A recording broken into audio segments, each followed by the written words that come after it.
acesso a uma série de vídeos que servirão de base também para uma série de seminários a ocorrerem durante o ano de 2026, que tratarão sobre as distorções que a inflação gera sobre a taxação de poupança. Esse é um tema pouco percebido, mas que afeta significativamente o interesse das pessoas em poupar, o interesse das firmas em poupar e, consequentemente, os investimentos e a formação de capital, que são variáveis cruciais para o crescimento econômico do PIB e da renda. A taxação se dá sobre os ganhos nominais que incluem a inflação, quando, na verdade, economicamente, a taxação deveria incluir apenas os ganhos reais, portanto, aqueles que ultrapassam a recomposição do valor real dos ativos. No caso de aplicações em juros, por exemplo, que ultrapassam a parte dos juros que tem por objetivo apenas repor o que foi perdido em termos de poder de compra. Vamos ver um exemplo para simplificar o raciocínio. Vamos imaginar que alguém tem R$100 em mãos e que está havendo uma inflação no futuro, seja anual ou num conjunto de anos, da ordem de 100%.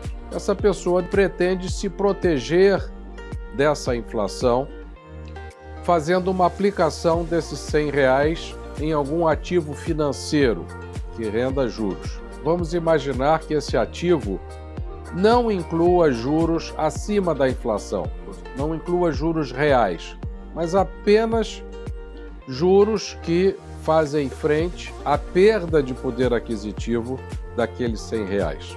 Ao final do período terá os R$100 iniciais mais R$100 de juros, portanto R$200. Vamos imaginar que uma maçã custe R$1 nessa economia. Então aquela pessoa que tinha R$100 comprava 100 maçãs. Então a pessoa que agora tem R$200, sendo 100 do valor inicial da aplicação mais 100 de correção pela inflação, a título de juros, ela tem R$200, como o preço da maçã é igual a 2, ela compra exatamente as mesmas 100 maçãs.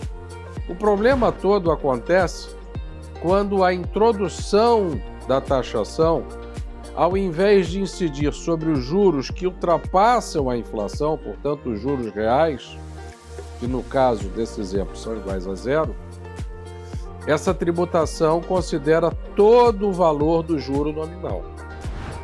Por exemplo, se essa pessoa está num regime de tributação de 15% da renda, ela vai pagar 15% sobre esses R$100 de juros que recebeu. 15% sobre o total de juros. Mas agora, em função da taxação, ela não fica com 200, fica com 185, compra 92,5 maçãs, ou seja, perdeu 7,5 em 100. Teve um juro real negativo de 7,5%. E o que é pior, é um juro real que incide sobre todo o patrimônio que ela tinha no início do período, que era aqueles R$100, que poderia ser R$100 ou R$100 mil ou R$100 milhões. E se a inflação for maior, esse juro real negativo tende a ser ainda mais detrimental para a acumulação de poupança. Esse tipo de raciocínio vale para CDB, vale para título do Tesouro, vale para tributação de fundos financeiros, para ganhos de capital, com ações, com imóveis e por aí vai. Quais são as soluções para esse problema? É uma inflação baixinha e estável, de preferência próxima de zero, que não gere essa distorção. Mas na ausência de uma inflação baixa e estável, na presença de desequilíbrio das contas públicas, a solução é restituir a diferenciação entre correção monetária e juros reais. Isso tem desvantagens? Tem, porque complica um pouco a legislação tributária, há de se definir qual é o índice que mede a correção monetária.